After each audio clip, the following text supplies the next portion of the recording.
I will be taking your chapter number 2, that is working of PLC. First of all, we will have a definition of PLC. PLC is basically a special type of computer which is used in the industrial environment for automation. ये ਆਪਾਂ ਪਹਿਲਾਂ discuss कर चुके हैं. I will again repeat the definition of PLC.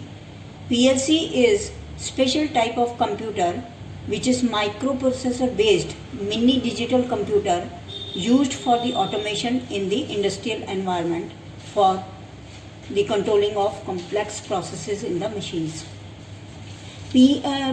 ਜਿਹੜਾ PLC ਹੈਗਾ और PC थोड़े जो मिलते एक दूजे ਨਾਲ मिलते जुलते इस तरह है कि ਜਿਹੜੇ PLC हैगा ਉਹਦੇ ਜਿਹੜੇ ਸਾਰੇ ਪਾਰਟਸ ਹੈਗੇ ਉਹ ਕੰਪਿਊਟਰ ਵਾਲੇ ਹੀ ਪਾਰਟਸ ਹੋਣੇ ਕਿਉਂਕਿ PLC ਬੇਸਿਕਲੀ ਇੱਕ ਟਾਈਪ ਦਾ ਸਪੈਸ਼ਲ ਟਾਈਪ ਦਾ ਮਿਨੀ ਕੰਪਿਊਟਰ ਹੋ ਗਿਆ ਤਾਂ ਉਹਦੇ ਜਿਹੜੇ ਪਾਰਟਸ ਹੈਗੇ ਸਾਰੇ ਉਹੀ ਹੋਣਗੇ ਜਿਹੜੇ ਕਿ ਕੰਪਿਊਟਰ ਦੇ ਅੰਦਰ ਹੋਣ ਕੰਪਿਊਟਰ ਦੇ ਅੰਦਰ ਕਿਹੜੇ ਕਿਹੜੇ ਪਾਰਟਸ ਹੁੰਦੇ ਆ ਇੱਕ CPU ਹੁੰਦਾ CPU ਜਿਹੜਾ ਕੰਟਰੋਲ ਕਰਦਾ ਅਰਥਮੈਟਿਕ ਲੌਜਿਕ ਆਪਰੇਸ਼ਨਸ ਨੂੰ ਇੱਕ ਮੈਮਰੀ ਹੁੰਦੀ ਹੈ ਜਿਹਦੇ ਅੰਦਰ ਤੁਸੀਂ ਡਾਟਾ ਵੀ ਸਟੋਰ ਕਰਦੇ ਹੋ ਤੇ ਆਪਣਾ ਪ੍ਰੋਗਰਾਮ ਵੀ ਸਟੋਰ ਕਰਦੇ ਹੋ ਇੱਕ ਇਨਪੁਟ ਡਿਵਾਈਸ ਹੁੰਦੀ ਹੈ ਇਨਪੁਟ ਡਿਵਾਈਸ ਕਿਹੜੀ ਹੁੰਦੀ ਹੈ ਜਿਹੜੀ ਕੀਬੋਰਡ ਤੁਸੀਂ ਯੂਜ਼ ਕਰਦੇ ਹੋ ਜਾਂ ਜਿਹੜਾ ਮਾਊਸ ਯੂਜ਼ ਕਰਦੇ ਹੋ ਉਹ ਕੀਬੋਰਡ ਹੈ ਉਹ ਸਾਰਾ ਇਨਪੁਟ ਡਿਵਾਈਸਿਸ ਹੈਗੇ ਜਿਹੜੇ ਕਿ ਜਿਹਦੇ ਵਿੱਚ ਤੁਸੀਂ ਡਾਟਾ ਜਾਂ ਪ੍ਰੋਗਰਾਮ ਦਿੰਦੇ ਹੋ ਕੰਪਿਊਟਰ ਨੂੰ ਤੇ ਇੱਕ ਆਊਟਪੁੱਟ ਡਿਵਾਈਸਿਸ ਆ ਆਊਟਪੁੱਟ ਡਿਵਾਈਸਿਸ ਬੇਸਿਕਲੀ ਹੋ ਗਏ ਪਲਾਟਰਸ ਹੋ ਗਏ ਸਕੈਨਰਸ ਹੋ ਗਏ ਇਹੀ ਸਾਰੇ ਜਿਹੜੇ ਪਾਰਟਸ ਹੈ ਆਪਾਂ ਕੋਲ PLC ਦੇ ਵਿੱਚ ਹੈ ਸੋ ਅਗਰ ਆਪਾਂ ਦੁਬਾਰਾ ਰਿਵਿਊ ਕਰੀਏ ਕਿ PLC ਦੇ ਬਲੌਕ ਡਾਇਗਰਾਮ ਨੂੰ PLC ਦੇ ਬਲੌਕ ਡਾਇਗਰਾਮ ਦੇ ਅੰਦਰ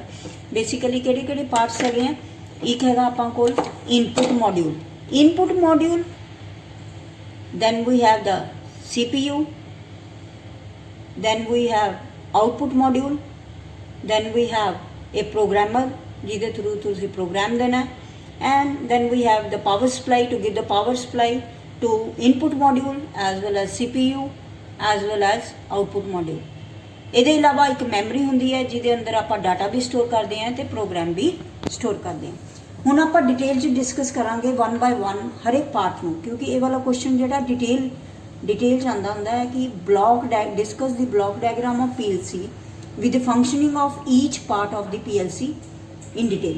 First part and the important part is CPU. CPU basically क्या है ना कि it is a processor module of CPU. CPU ਜਿਹੜਾ ਹੈ ਉਹ PLC ਦਾ ਮੇਨ ਪਾਰਟ ਹੁੰਦਾ ਹੈ ਇਹਨੂੰ ਆਪਾਂ ਪ੍ਰੋਸੈਸਰ ਮੋਡਿਊਲ ਵੀ ਕਹਿੰਦੇ ਹਾਂ ਕਿਉਂ ਇਹਨੂੰ ਪ੍ਰੋਸੈਸਰ ਮੋਡਿਊਲ ਕਿਹਾ ਜਾਂਦਾ ਬਿਕੋਜ਼ ਜਿਹੜਾ CPU ਹੈਗਾ ਉਹ ਸਾਰੇ ਡਿਵਾਈਸਿਸ ਨਾਲ ਯਾਨੀ ਕਿ ਇਨਪੁਟ ਡਿਵਾਈਸ ਨਾਲ ਵੀ ਕਮਿਊਨੀਕੇਟ ਕਰਦਾ ਆਊਟਪੁੱਟ ਡਿਵਾਈਸ ਨਾਲ ਵੀ ਕਮਿਊਨੀਕੇਟ ਕਰਦਾ ਪ੍ਰੋਗਰਾਮਰ ਨਾਲ ਵੀ ਅਟੈਚ ਰਹਿੰਦਾ ਤਾਂ CPU ਜਿਹੜਾ ਹੈ basically it will control all the blocks as well as it will have all the programs it will have the instructions in the programs ਉਹਨੂੰ ਵੀ execute ਕਰਦਾ programme ਨੂੰ ਐਕਸੀਕਿਊਟ ਵੀ ਕਰੇਗਾ ਤੇ ਬਲੌਕਸ ਦੇ ਨਾਲ ਕਮਿਊਨੀਕੇਟ ਵੀ ਕਰੇਗਾ CPU ਜਿਹੜਾ ਹੈ it is responsible for all the arithmetical and logical operations as per the ladder diagram and it basically will communicate with the all blocks of PLC ਦੋ ਕੰਮ ਕਰੇਗਾ CPU ਪਹਿਲਾ it will communicate with the blocks input module ਹੋ ਗਿਆ output module ਹੋ ਗਿਆ programmer ਹੋ ਗਿਆ then it will execute the program as per the ladder program ਜਿਹੜਾ ਤੁਸੀਂ ladder diagram ਜਾਂ ladder program PLC 'ਚ ਲਗਾਇਆ ਹੋਇਆ CPU basically CPU ਦੇ ਅੰਦਰ ਇੱਕ ਮਾਈਕਰੋਪ੍ਰੋਸੈਸਰ ਹੁੰਦਾ ਜਿਹੜਾ ਮਾਈਕਰੋਪ੍ਰੋਸੈਸਰ ਹੈ ਉਹ 8 ਬਿਟ ਵੀ ਹੋ ਸਕਦਾ 16 ਬਿਟ ਮਾਈਕਰੋਪ੍ਰੋਸੈਸਰ ਵੀ ਹੋ ਸਕਦਾ 8 ਬਿਟ ਮਾਈਕਰੋਪ੍ਰੋਸੈਸਰ 16 ਬਿਟ ਮਾਈਕਰੋਪ੍ਰੋਸੈਸਰ 'ਚ ਜਿਹੜਾ ਆਪਾਂ ਲੈਂਦੇ ਆ ਉਹ ਹੁੰਦੇ ਆ 8085 8086 and Z80 8085 8086 and Z80 ਇਹ ਸਾਰੇ 8 ਬਿਟ ਤੇ 16 ਬਿਟ ਚ ਆਉਂਦੇ ਆ ਜੇ ਹੋਰ ਜਿਹੜਾ ਹਾਈ ਸਪੀਡ ਤੇ ਆ ਜਾਈਏ ਤੇ ਹਾਈ ਸਪੀਡ ਤੇ ਆਪਾਂ ਕੋਲ 64 ਬਿਟ ਪੈਂਟੀਅਮ ਵੀ ਅਵੇਲੇਬਲ ਹੁੰਦਾ ਤਾਂ ਡਿਪੈਂਡ ਕਰਦਾ ਕਿ ਤੁਸੀਂ ਅਗਰ ਹਾਈ ਸਪੀਡ ਲੈਣੀ ਹੈ ਦੈਨ ਪੈਂਟੀਅਮ ਇਜ਼ ਅਵੇਲੇਬਲ ਅਗਰ ਲੋ ਸਪੀਡ ਤੇ ਜਾਣਾ ਤਾਂ 8085 8086 ਯੂਜ਼ ਕਰ ਸਕਦੇ ਹੋ ਅਗਰ ਆਪਾਂ ਨੂੰ ਸਾਈਜ਼ ਸਮਾਲ ਚਾਹੀਦਾ ਆਪਾਂ ਨੂੰ PLC ਦਾ ਸਾਈਜ਼ ਸਮਾਲ ਚਾਹੀਦਾ ਉਸ ਕੇਸ 'ਚ ਆਪਾਂ PLC ਨੂੰ रिप्लेस कर देने टू द माइक्रो कंट्रोलर क्योंकि जो अगर PLC लगाया PLC के अंदर थानू मैमरी भी लगानी पैनी है नाल इनपुट आउटपुट इंटरफेस भी लगाना पैना रैम भी लगानी पैनी है रोम भी लगानी पैनी है बाहरों ये सारी अटैचमेंट्स थानू PLC दे नाल देनी पैनी है अगर थानू स्मॉल साइज चाहिए PLC दे ना फिर आपां उन्नू रिप्लेस कर देना माइक्रो कंट्रोलर नाल ਤੇ ਮਾਈਕਰੋ ਕੰਟਰੋਲਰ ਹੁੰਦਾ, ਉਹਦੇ ਅੰਦਰ ਕੀ ਹੈ, micro processor, input output interface ਹੋ ਗਿਆ, ਰੈਮ ਹੋ ਗਈ, ਰੋਮ ਹੋ ਗਈ, ਇਹ ਸਾਰਾ ਇੱਕੋ ਚਿਪ ਤੇ ਅਵੇਲੇਬਲ ਹੁੰਦਾ, ਬਾਹਰੋਂ ਕੁਝ ਵੀ ਲਗਾਉਣ ਦੀ ਲੋੜ ਨਹੀਂ ਹੁੰਦੀ। ਹੁਣ ਜਦ PLC ਆਪਰੇਟ ਕਰਦਾ ਤਾਂ ਉਹਦਾ ਕੋਈ ਸਕੈਨਿੰਗ ਟਾਈਮ ਹੁੰਦਾ ਵੀ ਕਿੰਨਾ ਉਹਨੇ ਸਕੈਨ ਟਾਈਮ ਲਗਾਇਆ, ਕਿੰਨਾ ਉਹਨੇ ਟਾਈਮ ਲਗਾਇਆ ਟੂ ਆਪਰੇਟ ਏ ਪ੍ਰੋਗਰਾਮ। ਤੇ ਪ੍ਰੋਗਰਾਮ ਸਕੈਨਿੰਗ ਟਾਈਮ ਡਿਪੈਂਡ ਕਰਦਾ ਕਿ CPU 'ਚ ਅਸੀਂ ਮਾਈਕਰੋ ਪ੍ਰੋਸੈਸਰ ਕਿਹੜਾ ਯੂਜ਼ ਕੀਤਾ ਹੈ। ਅਗਰ CPU 'ਚ ਅਸੀਂ ਮਾਈਕਰੋ ਪ੍ਰੋਸੈਸਰ ਯੂਜ਼ ਕੀਤਾ, ਹਾਈ ਸਪੀਡ ਵਾਲਾ ਪੈਂਟੀਅਮ ਯੂਜ਼ ਕੀਤਾ ਤਾਂ ਉਹਦੀ ਸਪੀਡ ਜਰਾ ਜ਼ਿਆਦਾ ਰਹੇਗੀ। ਅਗਰ ਆਪਾਂ 8 bit 16 bit micro processor use ਕੀਤੇ, 8085 ਯੂਜ਼ ਕੀਤਾ, 8086 ਯੂਜ਼ ਕੀਤਾ ਤਾਂ ਸਪੀਡ ਥੋੜੀ ਘੱਟ ਰਹੇਗੀ। Now we come to the next important part, that is the memory. The memory, now we will be discussing the next important part of PLC, that is memory. Memory ਜਿਹੜੀ ਹੈ basically ਉਹ ਕਿਆ store ਕਰਦੀ ਹੈ, ਉਹ 4-5 ਚੀਜ਼ਾਂ ਨੂੰ store ਕਰਦੀ ਹੈ।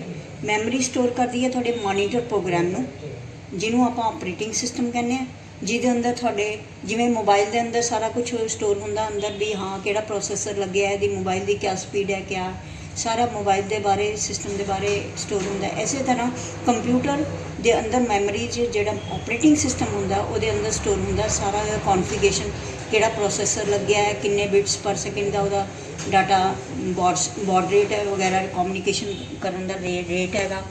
ਇਹ ਸਾਰੀਆਂ ਚੀਜ਼ਾਂ ਜਿਹੜੀਆਂ ਹੁੰਦੀਆਂ ਕੰਪਿਊਟਰ ਦੇ ਬਾਰੇ ਉਹ ਆਪਰੇਟਿੰਗ ਸਿਸਟਮ ਦੇ ਵਿੱਚ ਹੁੰਦੀਆਂ। That is known as monitor program. ਦੂਸਰਾ ਹੁੰਦਾ ਯੂਜ਼ਰ ਪ੍ਰੋਗਰਾਮ। ਯੂਜ਼ਰ ਪ੍ਰੋਗਰਾਮ ਜਿਹੜਾ ਤੁਸੀਂ ਕੋਈ ਵੀ ਪ੍ਰੋਸੈਸ ਕੰਟਰੋਲ ਕਰਨਾ ਹੈ, ਉਹਦੇ ਅੰਦਰ ਤੁਸੀਂ ਲੈਡਰ ਪ੍ਰੋਗਰਾਮਿੰਗ ਆਪਣੀ ਕੀਤੀ ਹੋਈ ਆ, ਉਹਨੂੰ ਆਪਾਂ ਯੂਜ਼ਰ ਪ੍ਰੋਗਰਾਮ ਕਹਿੰਦੇ ਆ। ਇਹ ਵੀ ਸਟੋਰ ਹੁੰਦਾ ਉਹਦੇ ਅੰਦਰ ਮੈਮਰੀ ਦੇ ਅੰਦਰ। ਇੱਕ ਹੋਰ ਚੀਜ਼ ਸਟੋਰ ਹੁੰਦੀ ਹੈ, ਉਹ ਹੁੰਦੀ ਹੈ status of input output device. ਜਦ ਆਪਾਂ PLC ਨੂੰ ਔਨ ਕਰਦੇ ਹਾਂ, PLC ਨੂੰ ਔਨ ਕਰਦੇ ਹੀ PLC ਸਕੈਨ ਕਰਦਾ, ਇਨਪੁਟ ਡਿਵਾਈਸ ਨੂੰ ਸਕੈਨ ਕਰਦਾ, ਆਊਟਪੁੱਟ ਡਿਵਾਈਸਿਸ ਦਾ ਸਟੇਟਸ ਦੇ ਦੇਵੇ, ਸਭ ਕੁਝ ਇਨਪੁਟ ਤੇ ਕੀਬੋਰਡ ਵਗੈਰਾ ਸਭ ਕੁਝ ਠੀਕ ਹੈ ਕਿ ਨਹੀਂ ਠੀਕ ਹੈ। ਔਰ ਆਊਟਪੁੱਟ ਡਿਵਾਈਸਿਸ ਹੈਗੀਆਂ ਜਿਹੜੀਆਂ ਪਲੋਟਰਸ ਹੁੰਦੇ ਆ, ਜਿਹੜੇ ਤੁਸੀਂ ਉਹ ਲਗਾਉਂਦੇ ਹੋ ਨਾਲ ਸਕੈਨਰਸ ਵਗੈਰਾ, ਉਹਦਾ ਸਟੇਟਸ ਨੂੰ ਸਕੈਨ ਆਊਟ ਕਰਦਾ। ਯਾਨੀ ਕਿ ਬੇਸਿਕਲੀ ਇਨਪੁਟ ਆਊਟਪੁੱਟ ਡਿਵਾਈਸਿਸ ਦੇ ਸਟੇਟਸ ਨੂੰ ਸਕੈਨ ਕਰਦੀ ਹੈ PLC, ਉਹ ਸਟੇਟਸ ਵੀ ਉਹਦੇ ਅੰਦਰ ਰਹਿੰਦਾ।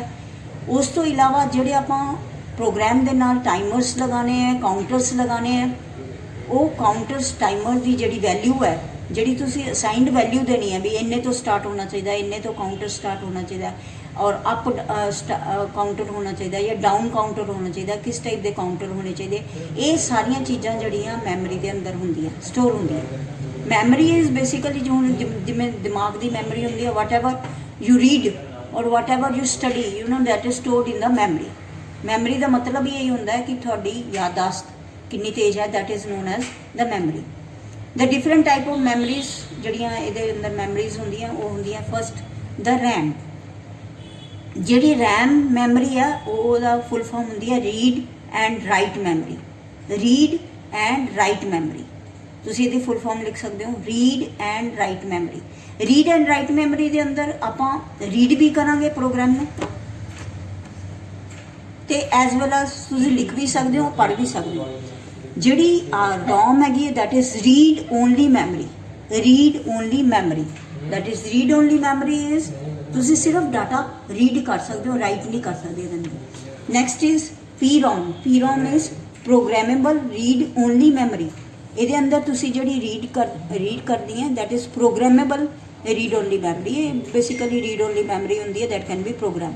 Next is erasable programmable read only memory। that means ਜਿਹੜਾ ਵੀ ਤੁਸੀਂ ਪ੍ਰੋਗਰਾਮ ਰੀਡ ਓਨਲੀ ਮੈਮਰੀ ਵਿੱਚ ਪਾਇਆ, ਤੁਸੀਂ ਉਹਨੂੰ ਇਰੇਜ਼ ਕਰਕੇ ਦੂਸਰਾ ਪ੍ਰੋਗਰਾਮ ਵੀ ਲਗਾ ਸਕਦੇ। ਨੈਕਸਟ ਹੈਗਾ EEPROM। EEPROM ਦੀ ਫੁੱਲ ਫਾਰਮ ਹੈ ਇਲੈਕਟ੍ਰੀਕਲੀ ਇਰੇਜ਼ੇਬਲ ਪ੍ਰੋਗਰਾਮੇਬਲ ਰੀਡ ਓਨਲੀ ਮੈਮਰੀ। ਇਹਦੇ ਅੰਦਰ ਜਿਹੜਾ ਆਪਣਾ ਪ੍ਰੋਗਰਾਮ ਹੈ ਬੇਸਿਕਲੀ ਉਹਨੂੰ ਆਪਾਂ ਜਦ ਇਰੇਜ਼ ਕਰਨਾ ਹੁੰਦਾ ਉਹ ਆਪਾਂ ਇਲੈਕਟ੍ਰੀਸਿਟੀ ਨਾਲ ਇਰੇਜ਼ ਕਰਦੇ ਹਾਂ, that is why this is known as electrically erasable PROM memory. Next ਹੈ ਸਾਡੇ ਕੋਲ non volatile read and write memory. Non volatile read and write memory, that is it is non volatile. Memories ਦੋ type ਦੀ ਹੁੰਦੀ ਹੈ, ਇੱਕ ਹੁੰਦੀ ਹੈ ਵੋਲਾਟਾਈਲ, ਇੱਕ ਹੁੰਦੀ ਹੈ ਨॉन ਵੋਲਾਟਾਈਲ। ਵੋਲਾਟਾਈਲ ਮੈਮਰੀ ਉਹ ਮੈਮਰੀ ਹੁੰਦੀ ਹੈ ਜਿਹੜੀ ਕਿ ਜਿਵੇਂ ਪਾਵਰ ਚਲੀ ਗਈ ਤਾਂ ਉਹਦੇ ਅੰਦਰ ਜਿਹੜੇ ਕੰਟੈਂਟਸ ਹੁੰਦੇ ਉਹ ਇਰੇਜ਼ ਹੋ ਜਾਂਦੇ ਆ, ਦੁਬਾਰਾ ਪਾਵਰ ਆਈ ਤਾਂ ਕੰਟੈਂਟਸ ਦੁਬਾਰਾ ਤੁਸੀਂ ਪੜ੍ਹ ਨਹੀਂ ਸਕਦੇ। ਜਿਹੜੀ ਨॉन ਵੋਲਾਟਾਈਲ ਹੁੰਦੀ ਹੈ ਉਹਦੇ ਅੰਦਰ ਹੁੰਦੀ ਹੈ ਜਿਹੜੀ ਪਾਵਰ ਗਈ ਦੁਬਾਰਾ ਫਿਰ ਪਾਵਰ ਆਈ ਤਾਂ ਤੁਸੀਂ ਕੰਟੈਂਟਸ ਨੂੰ ਰੀਡ ਕਰ ਸਕਦੇ ਹੋ। That is non volatile. Now we will be discussing the difference between EEPROM and EPROM. EEPROM ਜਿਹੜੀ ਹੈ that is electrically reusable programmable read only memory। ਇਹਦੀ ਸਪੀਡ ਥੋੜੀ as compare to reusable PROM ਤੋਂ ਜ਼ਿਆਦਾ ਹੁੰਦੀ ਹੈ, ਕਿਉਂਕਿ ਇਹਦੇ ਅੰਦਰ ਜਿਹੜੇ ਕੰਟੈਂਟਸ ਹੈ ਉਹ ਆਪਾਂ ਇਲੈਕਟ੍ਰਿਸਿਟੀ ਦੇ ਨਾਲ ਇਰੇਜ਼ ਕਰ ਸਕਦੇ ਹਾਂ। ਨੈਕਸਟ ਸਾਡੇ ਕੋਲ ਇੱਕ ਹੋਰ ਟਾਈਪ ਦੀ ਮੈਮਰੀ ਹੈਗੀ ਜਿਹੜੀ ਹੈ ਨੋਵਰੈਮ। ਨੋਵਰੈਮ ਜਿਹੜੀ ਹੈ ਬੇਸਿਕਲੀ ਇਹ ਹੈ non volatile RAM। non volatile RAM means that it is non volatile also, it is read and write memory also। that means non volatile and read and write memory। non volatile ਤੁਹਾਨੂੰ ਪਤਾ ਹੀ ਹੈ ਕਿ ਜਿਹੜੇ contents ਜਿਹੜੇ ਆ ਉਹਨਾਂ ਦੇ contents retain ਹੁੰਦੇ ਆ even if the power is goes off। it is basically combination of EEPROM and RAM। ਜਦ ਪਾਵਰ ਚਲੀ ਜਾਂਦੀ ਹੈ ਜਿਹੜੇ contents RAM ਦੇ ਅੰਦਰ ਹੁੰਦੇ ਆ, PLC ਦੇ ਅੰਦਰ ਜਿਹੜੇ ਕੰਟੈਂਟਸ RAM ਦੇ ਅੰਦਰ ਸਟੋਰ ਹੁੰਦੇ ਆ ਉਹ EEPROM ਦੇ ਅੰਦਰ ਟ੍ਰਾਂਸਫਰ ਹੋ ਜਾਂਦੇ ਆ। ਜਦ ਪਾਵਰ ਆ ਜਾਂਦੀ ਹੈ ਤਾਂ ਜਿਹੜੇ ਕੰਟੈਂਟਸ EEPROM ਦੇ ਅੰਦਰ ਸਟੋਰ ਹੋਏ ਹੁੰਦੇ ਆ ਉਹਨੂੰ ਅਸੀਂ ਫਿਰ RAM ਦੇ ਅੰਦਰ ਰੀਡ ਐਂਡ ਰਾਈਟ ਕਰ ਸਕਦੇ ਹਾਂ। So that this type of memory is basically non volatile memory। Now here we are ending up with the memory section। Now we will be taking the next portion of PLC, that is input and output module। Input and output module basically ਤੁਸੀਂ ਇਸ diagram ਤੋਂ ਜ਼ਿਆਦਾ ਅੱਛੀ ਤਰ੍ਹਾਂ ਸਮਝੋਗੇ। Centre ਦੇ ਵਿੱਚ PLC ਹੈਗਾ, ਇੱਧਰ ਇਨਪੁਟ ਮੋਡਿਊਲ ਹੈਗਾ, ਇੱਧਰ ਆਊਟਪੁੱਟ ਮੋਡਿਊਲ ਹੈਗਾ। ਜਿਹੜੀ ਵੀ ਇਨਪੁਟ ਸੈਂਸਰ ਤੋਂ ਆਣੀ ਹੈ, ਜਿਹੜੀ ਵੀ ਇਨਪੁਟ ਆਣੀ ਹੈ ਸਾਡੀ ਸੈਂਸਰ ਤੋਂ ਆਣੀ ਹੈ। ਸੈਂਸਰ ਤੋਂ ਜਿਹੜੀ ਇਨਪੁਟ ਆ ਰਹੀ ਹੈ ਚਾਹੇ ਉਹ ਅਸੀਂ ਲਿਮਿਟ ਸਵਿਚਸ ਨਾਲ ਲੈ ਲਈਏ, ਚਾਹੇ ਉਹ ਪੁਸ਼ ਬਟਨ ਨਾਲ ਲੈ ਲਈਏ, ਚਾਹੇ ਉਹ ਸੈਂਸਰ ਨਾਲ ਲੈ, ਇਹ ਸਾਰੀ ਇਨਪੁਟ ਜਿਹੜੀ PLC ਨੂੰ ਜਾਣ ਤੋਂ ਪਹਿਲਾਂ ਕਿੱਥੇ ਆਉਂਦੀ ਹੈ? ਇਨਪੁਟ ਮੋਡਿਊਲ 'ਚ ਆਉਂਦੀ ਹੈ। ਇਨਪੁਟ ਮੋਡਿਊਲ ਜਿਹੜਾ ਹੈ ਉਹ ਦੋ ਟਾਈਪ ਦੇ ਫੰਕਸ਼ਨ ਕਰਦਾ। ਜਿਹੜਾ ਵੀ ਇਨਪੁਟ ਮੋਡਿਊਲ 'ਚ ਇੱਕ ਇਨਪੁਟ ਆ ਰਹੀ ਆ ਉਹ ਇੱਕ ਬਿਟ ਨਾਲ ਐਸੋਸੀਏਟ ਹੁੰਦੀ, ਯਾਨੀ ਕਿ ਜਿਵੇਂ ਕਿ ਲਿਮਿਟ ਸਵਿਚਸ ਦੀ ਇਨਪੁਟ ਆ ਗਈ ਤਾਂ ਉਹ ਇੱਕ ਬਿਟ ਪੜਿਆ ਜਾਏਗਾ। ਜਿਹੜਾ ਸਟੇਟਸ ਫਾਈਲ 'ਚ ਤੁਸੀਂ ਰਿਕਾਰਡ ਕਰਨਾ ਹੈ ਸਟੇਟਸ ਇਨਪੁਟ ਮੋਡਿਊਲ ਦਾ, ਉਹਦੇ ਅੰਦਰ ਇੱਕ ਬਿਟ ਜਿਹੜਾ ਲਿਮਿਟ ਸਵਿਚਸ ਲਈ, ਇੱਕ ਬਿਟ ਆਪਾਂ ਸੈਂਸਰਸ ਲਈ, ਇੱਕ ਪੁਸ਼ ਬਟਨ ਲਈ, ਤੇ ਅਲੱਗ-ਅਲੱਗ ਜਿਹੜੀਆਂ ਇਨਪੁਟਸ ਆ ਰਹੀਆਂ ਉਹ ਇੱਕ ਬਿਟ ਰਿਪਰੈਜ਼ੈਂਟ ਕਰੇਗਾ ਇੱਕ ਇਨਪੁਟ ਸਟੇਟਸ ਫਾਈਲ ਲਈ। ਤੇ ਇਨਪੁਟ ਮੋਡਿਊਲ ਜਿਹੜਾ ਹੈ, ਇਨਪੁਟ ਮੋਡਿਊਲ ਦੇ ਵਿੱਚ ਕਿਆ ਫੰਕਸ਼ਨਸ ਹੁੰਦੇ ਆ? ਇਨਪੁਟ ਮੋਡਿਊਲ 'ਚ ਦੋ ਟਾਈਪ ਦੇ ਫੰਕਸ਼ਨ ਹੁੰਦੇ ਆ। ਜਿਹੜੀ ਇਨਪੁਟ ਆ ਰਹੀ ਹੈ ਬੇਸਿਕਲੀ ਅਗਰ ਉਹ DC ਆ ਰਹੀ ਹੈ, ਅਗਰ ਤਾਂ ਉਹ DC ਹੈ ਫਿਰ ਤਾਂ ਵਧੀਆ, ਫਿਰ ਆਪਾਂ ਨੂੰ ਕੁਝ ਕਨਵਰਸ਼ਨ ਕਰਨ ਦੀ ਲੋੜ ਨਹੀਂ। DC ਆ ਗਈ ਤਾਂ DC ਦੇ ਲੈਵਲ ਨੂੰ ਆਪਾਂ ਸੁਟੇਬਲ ਲੈਵਲ ਤੱਕ ਲਿਆਉਂਦੇ ਹਾਂ। DC ਨੂੰ ਸੁਟੇਬਲ ਲੈਵਲ ਤੱਕ ਲਿਆਉਣ ਲਈ ਬੇਸਿਕਲੀ ਉਹਦੇ ਅੰਦਰ ਇੱਕ ਕਨਵਰਟਰ ਲੱਗਿਆ ਹੁੰਦਾ। ਕਨਵਰਟਰ ਕੀ ਕਰਦਾ ਹੈ? ਉਸ ਲੈਵਲ ਨੂੰ ਇੱਕ ਪਰਟੀਕੂਲਰ ਲੈਵਲ ਤੱਕ ਲੈ ਕੇ ਆਉਂਦਾ ਤਾਂ ਕਿ PLC ਮੰਨ ਕਰਕੇ ਚੱਲਦੇ ਹਾਂ PLC ਨੂੰ 5 ਵੋਲਟ ਚਾਹੀਦੀ ਹੈ ਤੇ ਆ ਰਹੀ ਤੁਹਾਡੀ 3 ਵੋਲਟ ਹੈ ਜਾਂ 1 ਵੋਲਟ ਹੈ, ਤਾਂ ਹੁਣ 3 ਵੋਲਟ ਨੂੰ ਆਪਾਂ ਪਹਿਲਾਂ 5 ਵੋਲਟ ਤੱਕ ਲੈ ਕੇ ਆਵਾਂਗੇ ਤਾਂ ਕਿ PLC ਜਿਹੜਾ ਆਪਰੇਟ ਹੋ ਸਕੇ। ਤਾਂ ਇੱਕ DC ਲੈਵਲ ਕਨਵਰਟਰ ਲਗਾਇਆ ਜਾਂਦਾ ਹੈ ਇਨਪੁਟ ਮੋਡਿਊਲ ਦੇ ਅੰਦਰ, ਜਿਹੜਾ ਕਿ DC ਲੈਵਲ ਨੂੰ ਕੰਟਰੋਲ ਕਰਦਾ ਔਰ ਪ੍ਰੋਪਰਲੀ 5 ਵੋਲਟ ਤੱਕ ਲੈ ਕੇ ਆਉਂਦਾ PLC ਲਈ ਜਿਹੜੀ ਸੂਟੇਬਲ ਹੈਗੀ। ਉਸ ਤੋਂ ਬਾਅਦ ਜਿਹੜੇ DC ਆ ਰਹੀ ਹੈ, ਅਸੀਂ ਉਹਦੇ DC ਆ ਗਈ ਤੇ DC ਔਰ PLC ਦੇ ਵਿੱਚ ਦਰਮਿਆਨ ਵੀ ਆਪਾਂ ਇੱਕ ਚੀਜ਼ ਲਗਾਵਾਂਗੇ that is known as ਆਪਟੋ isolator. ਆਪਟੋ isolator ਕੀ ਕੰਮ ਕਰਦਾ? ਆਪਟੋ ਆਈਸੋਲੇਟਰ ਬੇਸਿਕਲੀ CPU ਨੂੰ ਪ੍ਰੋਟੈਕਟ ਕਰੇਗਾ। ਜਿਹੜੀ PLC ਦੇ ਅੰਦਰ CPU ਨੂੰ ਪ੍ਰੋਟੈਕਟ ਕਰਨਾ ਬਹੁਤ ਜ਼ਰੂਰੀ ਹੈ, ਜਿਸ ਤਰ੍ਹਾਂ ਤੁਸੀਂ ਆਪਣੇ ਫ੍ਰਿਜ ਵਗੈਰਾ ਨੂੰ ਪ੍ਰੋਟੈਕਟ ਕਰਦੇ ਹੋ ਸਟੈਬਲਾਈਜ਼ਰ ਲਗਾ ਕਰਕੇ, ਤਾਂ ਕਿ ਜਿਹੜੀ ਇਨਪੁਟ ਅਗਰ ਹਾਈ ਵੀ ਆ ਗਈ ਤਾਂ ਵੀ ਉਹਨੂੰ ਕੋਈ ਨੁਕਸਾਨ ਨਹੀਂ ਹੁੰਦਾ ਫ੍ਰਿਜ ਨੂੰ। ਇਸੇ ਤਰ੍ਹਾਂ ਆਪਾਂ PLC ਨੂੰ CPU ਨੂੰ ਪ੍ਰੋਟੈਕਟ ਕਰਨ ਲਈ ਆਪਾਂ ਇਹਨਾਂ ਦੋਨਾਂ ਦੇ ਵਿਚਕਾਰ ਆਪਟੋ ਆਈਸੋਲੇਟਰ ਲਗਾਉਂਦੇ ਹਾਂ, ਜਿਹੜਾ ਕਿ PLC ਦੇ CPU ਨੂੰ ਪ੍ਰੋਟੈਕਟ ਕਰਕੇ ਰੱਖਦਾ। This is the function of input module, where we have the different type of inputs to the input output interface। ਪਹਿਲੀ ਤੁਸੀਂ ਲਾਈਨ ਜਿਹੜੀ ਇਨਪੁਟ ਆਊਟਪੁੱਟ ਮੋਡਿਊਲ ਦੇ ਵਿੱਚ ਲਿਖਣੀ ਹੈ ਨਾ, ਉਹ ਇਹ ਲਿਖਣੀ ਹੈ ਕਿ ਇਨਪੁਟ ਆਊਟਪੁੱਟ ਮੋਡਿਊਲ ਜਿਹੜਾ ਨਾ ਉਹ ਇੱਕ ਤਰੀਕੇ ਦਾ ਵਿਚਕਾਰਲਾ ਕੰਮ ਕਰਦਾ। ਉਹ ਬੇਸਿਕਲੀ ਕਿਹਦੇ ਵਿੱਚ ਕੰਮ ਕਰਦਾ? ਉਹ ਬੇਸਿਕਲੀ ਜਿਹੜੀ ਬਾਹਰੋਂ ਦੀ ਚੀਜ਼ ਆ ਰਹੀ ਹੈ ਤੇ PLC ਦੇ ਵਿੱਚ ਆ ਇੱਥੇ ਲੱਗਿਆ ਹੋਇਆ, ਆ ਇੱਥੇ ਲੱਗਿਆ ਹੋਇਆ, ਇਹਦੇ ਔਰ ਬਾਹਰਲੀ ਦੇ ਵਿੱਚ PLC ਲੱਗਿਆ ਹੋਇਆ। ਇੱਧਰ ਇਨਪੁਟ ਤੇ ਇਹਦੇ ਵਿੱਚ ਇਨਪੁਟ ਜਿਹੜੀ ਆ ਰਹੀ ਹੈ ਤੇ PLC ਦੇ ਦਰਮਿਆਨ ਜਿਹੜਾ ਹੈ ਇਨਪੁਟ ਮੋਡਿਊਲ ਲੱਗਿਆ ਹੋਇਆ। So this is basically input and PLC ਦੇ ਵਿੱਚ ਲੱਗਿਆ ਹੋਇਆ ਤੇ PLC ਤੇ ਆਊਟਪੁੱਟ ਦੇ ਵਿੱਚ ਲੱਗਿਆ ਹੋਇਆ ਐਜ਼ ਏ ਇੰਟਰਫੇਸ। ਜਿਹੜੇ ਇਨਪੁਟ ਆਊਟਪੁੱਟ ਮੋਡਿਊਲਸ ਹੈ ਬੇਸਿਕਲੀ ਜਿਹੜੀ ਇਨਪੁਟ ਆ ਰਹੀ ਹੈ ਆਪਾਂ ਡਾਇਰੈਕਟਲੀ ਉਹਨੂੰ PLC ਨੂੰ ਦੇਣਾ, ਆਪਾਂ ਜਿਹੜੀ ਇਨਪੁਟ ਆ ਰਹੀ ਹੈ ਸੈਂਸਰ ਤੋਂ ਇਨਪੁਟ ਆ ਰਹੀ ਹੈ ਉਹ ਇਨਪੁਟ ਮੋਡਿਊਲ ਨੂੰ ਦੇਵਾਂਗੇ। ਇਨਪੁਟ ਮੋਡਿਊਲ ਉਹਨੂੰ ਠੀਕ ਠਾਕ ਕਰ ਕਰਕੇ PLC ਨੂੰ ਦੇਗਾ। ਇੱਕ ਹੋਰ ਵੀ ਕੰਮ ਹੁੰਦਾ ਕਿ ਜਿਹੜਾ ਇਨਪੁਟ ਮੋਡਿਊਲ ਦੇ ਇਨਪੁਟ ਆ ਰਹੀ ਹੈ ਉਹ AC ਵੀ ਹੋ ਸਕਦੀ ਹੈ, DC ਵੀ ਹੋ ਸਕਦੀ ਹੈ। ਜਿਹੜੀ ਇਨਪੁਟ ਆ ਰਹੀ ਹੈ ਉਹ AC ਵੀ ਹੋ ਸਕਦੀ ਹੈ, DC ਵੀ ਹੋ ਸਕਦੀ ਹੈ। ਅਗਰ ਜਦ DC ਆ ਰਹੀ ਹੈ well and good, DC the level ਨੂੰ ਸੈੱਟ ਕੀਤਾ PLC ਨੂੰ ਦੇਤੀ। ਜੇ AC ਆ ਰਹੀ ਹੈ ਤਾਂ ਉਹਨੂੰ ਆਪਾਂ ਨੂੰ AC to DC ਕਨਵਰਟਰ ਜਿਹੜਾ ਕਿ ਇਨਪੁਟ ਮੋਡਿਊਲ ਦੇ ਅੰਦਰ ਹੀ ਲੱਗਿਆ ਹੈ ਉਹਨੂੰ AC ਨੂੰ DC 'ਚ ਕਨਵਰਟ ਕਰਕੇ ਆਪਾਂ PLC ਨੂੰ ਦਿੰਦੇ। ਇਸੇ ਤਰ੍ਹਾਂ ਜਿਹੜੀ PLC ਦੀ ਆਊਟਪੁੱਟ ਆਉਂਦੀ ਹੈ ਉਹ ਡਿਜੀਟਲ ਆਉਂਦੀ ਹੈ, 0-1 ਆਉਂਦੀ ਹੈ। ਆਪਾਂ ਨੂੰ 0-1 ਆਊਟਪੁੱਟ ਨਹੀਂ ਚਾਹੀਦੀ। ਕੋਈ ਵੀ ਮਸ਼ੀਨ ਜਿਹੜੀ ਹੈ 0-1 ਆਊਟਪੁੱਟ ਨਾਲ ਨਹੀਂ ਚਲੇਗੀ, ਮਸ਼ੀਨ ਚਲੇਗੀ AC ਨਾਲ। ਤਾਂ ਆਪਾਂ ਜਿਹੜੀ ਆਊਟਪੁੱਟ ਆ ਰਹੀ ਹੁੰਦੀ ਹੈ ਆਊਟਪੁੱਟ ਮੋਡਿਊਲ ਤੋਂ ਪਹਿਲਾਂ, ਯਾਨੀ ਕਿ ਉਹ 0-1 ਆ ਰਹੀ ਹੁੰਦੀ ਹੈ, DC ਆ ਰਹੀ ਹੁੰਦੀ ਹੈ, ਉਹਨੂੰ ਪਹਿਲਾਂ AC 'ਚ ਕਨਵਰਟ ਕਰਦੇ ਹਾਂ and then we give it to the output machines through the valves. Lamps ਹੋ ਗਏ, ਸੋਲੀਨਾइड्स ਹੋ ਗਏ ਔਰ ਕੌਂਟੈਕਟਰਸ ਹੋ ਗਏ, ਡਿਫਰੈਂਟ ਕੌਂਟੈਕਟਰਸ ਹੋ ਗਏ, ਉਹਨਾਂ ਨੂੰ ਆਪਰੇਟ ਕਰਨ ਲਈ ਜਾਂ ਕਿਸੇ ਮਸ਼ੀਨ ਨੂੰ ਆਪਰੇਟ ਕਰਨ ਲਈ ਆਪਾਂ ਉਹ AC ਦੇ ਦਿੰਦੇ। ਇੱਥੇ DC to AC converter, AC to DC conversion ਹੁੰਦਾ, ਇੱਥੇ DC to AC ਕਨਵਰਸ਼ਨ ਹੁੰਦਾ। Now we will be discussing PLC memory organisation. ਜੇ ਕੁਐਸਚਨ ਤੁਹਾਨੂੰ PLC ਮੈਮਰੀ ਤੇ ਆਉਂਦਾ ਤੇ ਹੁਣ ਤੋਂ ਪਹਿਲਾਂ ਜਿਹੜਾ ਆਪਾਂ ਡਿਸਕਸ ਕੀਤਾ ਸੀ RAM, ROM, ਡਿਫਰੈਂਟ ਟਾਈਪ ਦੀ ਮੈਮਰੀਜ਼ ਉਹ ਲਿਖਣੀ ਆ। ਜੇ ਤੁਹਾਨੂੰ ਮੈਮਰੀ ਆਰਗੇਨਾਈਜੇਸ਼ਨ ਦੇ ਕੁਐਸਚਨ ਆਉਂਦਾ ਤਾਂ ਇਹ ਵਾਲਾ ਲਿਖਣਾ। ਜਿੰਨੀ ਵੀ ਸੋਲਿਡ ਸਟੇਟ ਮੈਮਰੀ ਹੁੰਦੀ ਹੈ PLC ਦੇ ਅੰਦਰ ਦੋ ਟਾਈਪ ਦੀ ਮੈਮਰੀ ਹੁੰਦੀ ਹੈ, ਇੱਕ ਯੂਜ਼ਰ ਮੈਮਰੀ ਹੁੰਦੀ ਹੈ ਤੇ ਇੱਕ ਹੁੰਦੀ ਹੈ ਸਟੋਰੇਜ ਮੈਮਰੀ। ਜਿਹੜੀ ਯੂਜ਼ਰ ਮੈਮਰੀ ਹੈ ਉਹਨੂੰ ਆਪਾਂ ਪ੍ਰੋਗਰਾਮ ਫਾਈਲ ਮੈਮਰੀ ਵੀ ਕਹਿੰਦੇ ਆ ਤੇ ਜਿਹੜੀ ਸਟੋਰੇਜ ਮੈਮਰੀ ਉਹਨੂੰ ਆਪਾਂ ਡਾਟਾ ਫਾਈਲ ਮੈਮਰੀ ਵੀ ਕਹਿੰਦੇ ਆ। ਹੁਣ ਆਪਾਂ ਡਿਸਕਸ ਕਰਾਂਗੇ ਕਿ ਪ੍ਰੋਗਰਾਮ ਫਾਈਲ ਮੈਮਰੀ ਦੇ ਅੰਦਰ ਕਿਆ ਕਿਆ ਹੁੰਦਾ ਹੈ। ਪ੍ਰੋਗਰਾਮ ਫਾਈਲ ਮੈਮਰੀ ਦੇ ਅੰਦਰ ਬੇਸਿਕਲੀ ਜਿਹੜੇ ਰਜਿਸਟਰਸ ਹੁੰਦੇ ਆ ਉਹਦੇ ਅੰਦਰ ਜਿਹੜੀ ਇਨਫੋਰਮੇਸ਼ਨ ਹੁੰਦੀ ਹੈ ਨਾ ਉਹ ਰਿਗਾਰਡਿੰਗ ਦਾ ਸਿਸਟਮ ਇਨਫੋਰਮੇਸ਼ਨ ਹੁੰਦੀ, ਸਿਸਟਮ ਰਿਲੇਟਡ ਇਨਫੋਰਮੇਸ਼ਨ ਹੁੰਦੀ। ਜਿਵੇਂ ਕਿ ਸਿਸਟਮ ਰਿਲੇਟਡ ਇਨਫੋਰਮੇਸ਼ਨ ਦਾ ਮਤਲਬ ਜਿਵੇਂ ਕਿ ਉਹਦੇ ਅੰਦਰ ਕਿਹੜਾ ਪ੍ਰੋਸੈਸਰ ਲੱਗਿਆ, ਕਿ ਜਿਹੜੇ ਇਨਪੁਟ ਆਊਟਪੁੱਟ ਮੋਡਿਊਲਸ ਤੁਸੀਂ ਲਗਾਏ ਆ ਉਹਦੇ ਅੰਦਰ ਇਨਪੁਟ ਆਊਟਪੁੱਟ ਮੋਡਿਊਲਸ ਦਾ ਕਿਆ ਕੌਨਫੀਗਰੇਸ਼ਨ ਹੈ ਤੇ ਉਸ ਪ੍ਰੋਸੈਸਰ ਦਾ ਫਾਈਲ ਨੇਮ ਕੀ ਹੈ ਤੇ ਤੁਹਾਡੇ PLC ਦਾ ਪਾਸਵਰਡ ਕੀ ਹੈ। ਇਹ ਸਾਰੀ ਇਨਫੋਰਮੇਸ਼ਨ ਜਿਹੜੀ ਆਪਣੀ ਪ੍ਰੋਗਰਾਮ ਫਾਈਲ ਮੈਮਰੀ ਦੇ ਅੰਦਰ ਹੁੰਦੀ ਹੈ। ਜਿੰਨੀ ਵੀ ਮੈਮਰੀ ਉਹਦੀ ਹੁੰਦੀ ਹੈ, ਜਿਵੇਂ 256 ਕਿਲੋਬਾਈਟਸ ਮੈਮਰੀ ਹੈ ਉਹਦੀ ਤੁਹਾਡੀ ਟੋਟਲ ਮੈਮਰੀ ਹੈ, ਉਹਦੇ ਜਿਹੜਾ ਮੇਜਰ ਪੋਰਸ਼ਨ ਹੈ ਨਾ ਉਹ ਬੇਸਿਕਲੀ ਪ੍ਰੋਗਰਾਮ ਫਾਈਲ ਮੈਮਰੀ ਤੋਂ ਆਕੂਪਾਈ ਹੁੰਦਾ ਹੈ। ਜਦ ਆਪਾਂ ਡਾਊਨਲੋਡ ਕਰਦੇ ਹਾਂ ਇਹਨੂੰ ਪ੍ਰੋਗਰਾਮ ਫਾਈਲ ਮੈਮਰੀ ਨੂੰ ਡਾਊਨਲੋਡ ਕਰਦੇ ਹਾਂ ਤਾਂ ਜਿਹੜੇ ਇਹਦੇ ਪ੍ਰੋਗਰਾਮ ਫਾਈਲ ਮੈਮਰੀ ਹੁੰਦੀ ਹੈ ਉਹ ਪਹਿਲਾਂ RAM 'ਚ ਜਾਂਦੀ ਹੈ, ਫਿਰ ਉਸ ਤੋਂ ਬਾਅਦ EEPROM 'ਚ ਜਾਂਦੀ ਹੈ, ਇੱਕ ਕਾਪੀ EEPROM 'ਚ ਜਾਂਦੀ ਹੈ। ਪ੍ਰੋਗਰਾਮ ਫਾਈਲ ਮੈਮਰੀ ਦਾ ਮਤਲਬ ਇਹ ਹੈ ਕਿ basically it is giving you the information regarding the system. ਇਸ ਤੋਂ ਇਲਾਵਾ ਜਿਹੜਾ ਸਾਡਾ ਮੇਨ ਲੈਡਰ ਪ੍ਰੋਗਰਾਮ ਹੈ that will also be stored in the program file memory.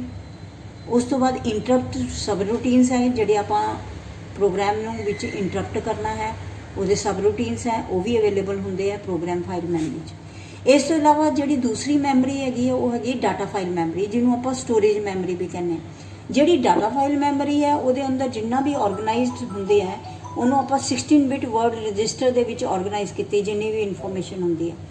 ਤੇ ਇਹਦੇ ਅੰਦਰ ਡਾਟਾ ਫਾਈਲ ਮੈਮਰੀ ਦੇ ਅੰਦਰ ਯੂਜ਼ਰ ਪ੍ਰੋਗਰਾਮ ਹੁੰਦਾ, ਯੂਜ਼ਰ ਪ੍ਰੋਗਰਾਮ ਨੂੰ ਸਟੋਰ ਕਰਦੇ ਹਾਂ। ਉਹ ਯੂਜ਼ਰ ਪ੍ਰੋਗਰਾਮ ਦੇ ਅੰਦਰ ਹੁੰਦਾ ਇਨਪੁਟ ਆਊਟਪੁੱਟ ਸਟੇਟਸ ਦਾ, ਇਨਪੁਟ ਆਊਟਪੁੱਟ ਮੋਡਿਊਲ ਦਾ ਸਟੇਟਸ, ਡਿਵਾਈਸਿਸ ਦਾ ਸਟੇਟਸ ਤੇ ਜਿਹੜੇ ਆਪਾਂ ਟਾਈਮਰਸ ਤੇ ਕਾਊਂਟਰਸ ਨੂੰ ਪ੍ਰੈਜ਼ੈਂਟ ਵੈਲਿਊ ਦਿੱਤੀ ਹੁੰਦੀ ਹੈ, ਅਕੂਮੂਲੇਟਡ ਵੈਲਿਊ ਦਿੱਤੀ ਹੁੰਦੀ ਹੈ, ਉਹ ਸਾਰੀ ਸਟੋਰ ਹੁੰਦੀ ਹੈ data file memory. So this is all in all of the PLC memory organisation. ਆਪਾਂ ਇਨਪੁਟ ਮੋਡਿਊਲ 'ਚ ਪੜ੍ਹਿਆ ਕਿ ਇਨਪੁਟ ਜਿਹੜੀ ਹੈ DC ਅਗਰ ਆ ਰਹੀ ਹੈ ਤਾਂ ਉਹਦਾ ਲੈਵਲ ਸੈੱਟ ਕਰਕੇ ਬਾਈ ਕਨਵਰਟਰ ਆਪਾਂ CPU ਨੂੰ ਦੇ ਦੇਣਾ ਹੈ। ਆਈਸੋਲੇਟਰ ਜਿਹੜਾ ਹੈ ਉਹ ਬੇਸਿਕਲੀ ਆਈਸੋਲੇਟ ਕਰੇਗਾ CPU ਨੂੰ from the input. Now we will be studying about the output modules. Output modules ਦੇ ਅੰਦਰ ਕੀ ਹੈ ਬੇਸਿਕਲੀ? ਆਊਟਪੁੱਟ ਮੋਡਿਊਲ ਦੇ ਅੰਦਰ ਆਪਾਂ ਤੁਹਾਨੂੰ ਡਾਇਗਰਾਮ ਦਿਖਾਣੇ ਪਹਿਲਾਂ। ਡਾਇਗਰਾਮ ਕਿਹੜਾ ਹੈ ਆਊਟਪੁੱਟ ਮੋਡਿਊਲ ਦਾ? ਆਪਾਂ ਜਿਹੜੇ ਇਨਪੁਟ ਆਊਟਪੁੱਟ ਮੋਡਿਊਲਸ ਪੜ੍ਹੇ ਆ ਉਹ 3 ਟਾਈਪ ਦੇ ਇਨਪੁਟ ਆਊਟਪੁੱਟ ਮੋਡਿਊਲਸ ਹੁੰਦੇ ਆ। ਉਹ ਹੁੰਦੇ ਆ ਪਹਿਲਾ ਡਿਸਕ੍ਰੀਟ ਇਨਪੁਟ ਆਊਟਪੁੱਟ ਮੋਡਿਊਲ, ਦੂਸਰਾ ਹੁੰਦਾ ਹੈ analogue input output module, last ਹੁੰਦਾ ਰਜਿਸਟਰ ਇਨਪੁਟ ਆਊਟਪੁਟ ਮੋਡਿਊਲ। ਕਿਸ ਟਾਈਪ ਦੀ ਇਨਪੁਟ ਆ ਰਹੀ ਹੈ, ਉਹ ਡਿਜੀਟਲ ਆ ਰਹੀ ਹੈ, ਐਨਾਲੌਗ ਆ ਰਹੀ ਹੈ ਜਾਂ ਹੋਰ ਕੋਈ ਇਨਪੁਟ ਆ ਰਹੀ ਹੈ, ਉਹਦੇ ਤੋਂ ਡਿਪੈਂਡ ਕਰਦਾ ਇਹ ਇਨਪੁਟ ਆ ਰਹੀ ਹੈ ਜਾਂ ਆਊਟਪੁਟ ਆ ਰਹੀ ਹੈ, ਉਹਦੇ 'ਤੇ ਡਿਪੈਂਡ ਕਰਦਾ ਹੈ ਕਿਸ ਟਾਈਪ ਦਾ ਮੋਡਿਊਲ ਹੈਗਾ। ਡਿਸਕਰੀਟ ਇਨਪੁਟ ਆਊਟਪੁਟ ਮੋਡਿਊਲ 'ਚ ਜਿਹੜੀ ਇਨਪੁਟ ਆਊਟਪੁਟ ਹੁੰਦੀ ਹੈ ਉਹ ਡਿਸਕਰੀਟ ਹੁੰਦੀ ਹੈ। ਡਿਸਕਰੀਟ ਮੀਨਸ ਡਿਜੀਟਲ। ਡਿਜੀਟਲ ਇਨਪੁਟ ਨੂੰ ਆਪਾਂ ਕਿਹੜੀ ਇਨਪੁਟ ਹੁੰਦੀ ਹੈ, ਉਹਦੇ ਅੰਦਰ ਦੋ ਵੈਲਿਊਜ਼ ਹੁੰਦੀਆਂ 0 ਐਂਡ 1। ਜਿਹੜੀ ਐਨਾਲੌਗ ਇਨਪੁਟ ਆਊਟਪੁਟ ਮੋਡਿਊਲ ਆ ਉਹਦੇ ਅੰਦਰ ਐਨਾਲੌਗ ਇਨਪੁਟ ਆ ਰਹੀ ਹੁੰਦੀ ਹੈ ਸੈਂਸਰ ਤੋਂ। ਸੈਂਸਰ ਤੋਂ ਜਿਹੜੀ ਇਨਪੁਟ ਆ ਰਹੀ ਆ ਉਹ ਕੋਈ ਵੀ ਵੈਲਿਊ ਹੋ ਸਕਦੀ ਹੈ, 3 ਵੀ ਹੋ ਸਕਦੀ ਹੈ, 3 ਤੋਂ ਥੋੜ੍ਹੀ ਜ਼ਿਆਦਾ ਵੀ ਹੋ ਸਕਦੀ ਹੈ, 4 ਵੀ ਹੋ ਸਕਦੀ ਹੈ, 5 ਵੀ ਹੋ ਸਕਦੀ ਹੈ, ਇਸ ਨਾਲ ਅਲੱਗ-ਅਲੱਗ ਹੋ ਸਕਦੀ ਹੈ। ਰਜਿਸਟਰ ਇਨਪੁਟ ਆਊਟਪੁਟ ਮੋਡਿਊਲ 'ਚ ਜਿਹੜੀ ਇਨਪੁਟ ਆ ਰਹੀ ਹੁੰਦੀ ਹੈ ਉਹ BCD ਫਾਰਮ 'ਚ। BCD ਵੀ ਬਾਈਨਰੀ ਕੋਡਡ ਡੈਸੀਮਲ। ਬੇਸਿਕਲੀ ਜਿਹੜੀ ਬਾਈਨਰੀ ਕੋਡਡ ਡੈਸੀਮਲ ਇਨਪੁਟ ਹੈ ਉਹ ਵੀ 0 ਐਂਡ 1 ਦੀ ਸੀਰੀਜ਼ 'ਚ ਹੁੰਦੀ ਹੈ। ਤਾਂ these are 3 types of input output module, discrete, analogue, register. ਹੁਣ ਸਾਰਾ ਕੁਝ ਆਪਾਂ ਪੜ੍ਹ ਲਿਆ ਇਨਪੁਟ ਮੋਡਿਊਲ ਦੇ ਬਾਰੇ। ਆਪਾਂ ਹੁਣ ਸ਼ਿਫਟ ਕਰਾਂਗੇ ਟੂ ਦੀ ਆਊਟਪੁਟ ਮੋਡਿਊਲ ਕਿ ਆਊਟਪੁਟ ਮੋਡਿਊਲ ਕਿਆ ਕੰਮ ਕਰਦਾ। ਆਊਟਪੁਟ ਮੋਡਿਊਲ ਬੇਸਿਕਲੀ ਇੱਕ ਤਰੀਕੇ ਦਾ ਇੰਟਰਫੇਸ ਹੀ ਹੈ, ਯਾਨੀ ਕਿ ਜਿਵੇਂ CPU ਤੋਂ ਆਊਟਪੁਟ ਆ ਗਈ। ਹੁਣ ਆਪਾਂ ਡਿਸਕਸ ਕਰਾਂਗੇ ਆਊਟਪੁਟ ਮੋਡਿਊਲ। ਜਿਹੜਾ ਆਊਟਪੁਟ ਮੋਡਿਊਲ ਹੈ ਬੇਸਿਕਲੀ ਉਹ ਇੰਟਰਫੇਸ ਹੈਗਾ between the CPU and the output devices. ਨਾ ਆਊਟਪੁੱਟ ਡਿਵਾਈਸਿਸ ਬੇਸਿਕਲੀ ਤੁਸੀਂ ਆਪਰੇਟ ਕਰਨੀ ਹੁੰਦੀ ਹੈ, ਕੋਈ ਰਿਲੇ ਆਪਰੇਟ ਕਰਨੀ ਹੈ, ਕੋਈ ਕੰਟੈਕਟਰਸ ਆਪਰੇਟ ਕਰਨੇ ਆ, ਉਹਦੇ ਔਰ CPU ਦੇ ਦਰਮਿਆਨ ਜਿਹੜਾ ਆਊਟਪੁੱਟ ਮੋਡਿਊਲ ਕੰਮ ਕਰਦਾ। ਉਹ ਕਿਵੇਂ? ਜਿਹੜਾ ਆਊਟਪੁੱਟ ਮੋਡਿਊਲ ਹੈ ਉਹ ਬੇਸਿਕਲੀ CPU ਤੋਂ ਲਏਗਾ, ਆਊਟਪੁੱਟ ਲਏਗਾ। ਆਊਟਪੁੱਟ ਆਈ, ਅਗਰ ਤਾਂ ਆਊਟਪੁੱਟ DC ਆ ਗਈ, ਫਿਰ ਇਹਦੇ 'ਚ ਉਲਟਾ ਕੰਮ ਕਰਨਾ ਪੈਣਾ ਹੈ। ਉਹਦੇ ਵਿੱਚ ਆਪਾਂ AC ਨੂੰ DC 'ਚ ਕਨਵਰਟ ਕਰਦੇ ਸੀ, ਇਹਦੇ 'ਚ DC ਨੂੰ AC 'ਚ ਕਨਵਰਟ ਕਰਨਾ, ਕਿਉਂਕਿ ਜਿਹੜੀ ਵੀ ਮਸ਼ੀਨਸ ਆਪਰੇਟ ਹੋਣਗੀਆਂ ਉਹ ਸਾਡੀਆਂ AC ਨਾਲ ਆਪਰੇਟ ਹੋਣਗੀਆਂ। ਤਾਂ ਇਹਦੇ ਅੰਦਰ ਜਿਹੜਾ ਆਊਟਪੁੱਟ ਬੇਸਿਕਲੀ ਲੌਜਿਕ ਆ ਰਿਹਾ, ਜੋ ਜਿਵੇਂ ਲਿਖਿਆ ਹੈ ਕਿ ਆਊਟਪੁੱਟ ਲੌਜਿਕ, ਇਹ ਆ ਗਿਆ CPU ਤੋਂ ਆ ਗਿਆ। CPU ਤੋਂ ਮੰਨ ਕੇ ਚੱਲਦੇ ਹਾਂ ਆਪਣੀ DC ਆ ਗਈ। ਉਸ ਤੋਂ ਬਾਅਦ ਇੱਕ ਆਈਸੋਲੇਟਰ ਲਗਾਇਆ ਹੋਇਆ ਹੈ to protect the CPU from the spikes. ਜਿਹੜੀਆਂ ਸਪਾਈਕਸ ਆਊਟਪੁੱਟ ਤੋਂ ਵਾਪਸ ਆ ਰਹਿਣਗੀਆਂ ਔਰ CPU ਨੂੰ ਖਰਾਬ ਕਰਨਗੀਆਂ, ਉਹਨੂੰ ਪ੍ਰੋਟੈਕਟ ਕਰਨ ਲਈ ਆਪਾਂ ਆਪਟੋ ਆਈਸੋਲੇਟਰ ਲਗਾਇਆ। ਆਪਟੋ ਆਈਸੋਲੇਟਰ ਤੋਂ ਬਾਅਦ ਇੱਕ ਸਵਿਚਿੰਗ ਸਰਕਟ ਹੈ। ਸਵਿਚਿੰਗ ਸਰਕਟ ਕਿਆ ਕੰਮ ਕਰਦਾ? ਇਹਦੇ ਅੰਦਰ ਟ੍ਰਾਇਕ ਔਰ ਡਾਇਕਸ ਲੱਗੇ ਹੁੰਦੀਆਂ ਜਿਹੜੀ ਕਿ ਸਵਿਚਿੰਗ ਕਰਦੀਆਂ ਹੈਗੀਆਂ। ਇਹ DC ਲੈਂਦੀਆਂ ਹੈਗੀਆਂ, DC ਇਨਪੁਟ ਲੈ ਕਰਕੇ ਇਹ ਸਵਿਚਿੰਗ ਸਰਕਟ ਨੂੰ ਔਨ ਕਰ ਦਿੰਦੀਆਂ ਤੇ ਜਿਹੜੀ ਮਸ਼ੀਨਸ ਵਗੈਰਾ ਹੁੰਦੀ ਆ ਉਹਨਾਂ ਨੂੰ AC ਮਿਲ, ਯਾਨੀ ਕਿ DC ਨੂੰ AC 'ਚ ਕਨਵਰਟ ਕਰ ਦਿੰਦੀ ਆ ਬਾਏ ਇਹ ਸਵਿਚਿੰਗ ਸਰਕਟ। ਸੋ ਜਿਹੜਾ ਆਊਟਪੁੱਟ ਮੋਡਿਊਲ ਹੈ ਬੇਸਿਕਲੀ ਉਹ ਆਊਟਪੁੱਟ ਡਿਵਾਈਸ ਔਰ ਜਿਹੜੀ ਇਨਪੁਟ ਆ ਰਹੀ ਹੈ ਉਹਨੂੰ ਆਊਟਪੁੱਟ ਆ ਰਹੀ ਹੈ ਉਹਦੇ ਤੋਂ CPU ਤੋਂ, ਉਹ ਐਜ਼ ਏ ਇਨਪੁਟ ਲੈ ਕਰਕੇ ਆਊਟਪੁੱਟ ਦਿੰਦਾ ਹੈ DC, ਆਊਟਪੁੱਟ ਦਿੰਦਾ ਹੈ DC। ਆਊਟਪੁੱਟ ਤੋਂ ਅੱਗੇ DC ਨੂੰ ਆਪਾਂ AC 'ਚ ਕਨਵਰਟ ਕਰ ਲੈਂਦੇ ਹਾਂ। ਦਿਸ is the basically the work of ਦੇ ਆਊਟਪੁੱਟ ਮੋਡਿਊਲ। ਆਊਟਪੁੱਟ ਮੋਡਿਊਲ ਦੇ ਅੰਦਰ ਵੀ ਬੇਸਿਕਲੀ ਇੰਝ ਹੀ ਕੰਮ ਕਰਦੇ ਆ ਕਿ ਜਿਹੜਾ ਆਊਟਪੁੱਟ ਆ ਰਹੀ ਹੁੰਦੀ ਹੈ CPU ਤੋਂ, ਉਹ ਇੱਕ ਬਿਟ ਨੂੰ ਡਿਨੋਟ ਕਰਦੀ ਹੈ ਔਰ ਉਹ ਬਿਟਸ ਜਿਹੜੀਆਂ ਆਪਾਂ ਸਟੋਰ ਕਰਦੇ ਹਾਂ ਉਹ ਆਊਟਪੁੱਟ ਸਟੇਟਸ ਰਜਿਸਟਰ ਦੇ ਅੰਦਰ ਸਟੋਰ ਕਰਦੇ ਹਾਂ।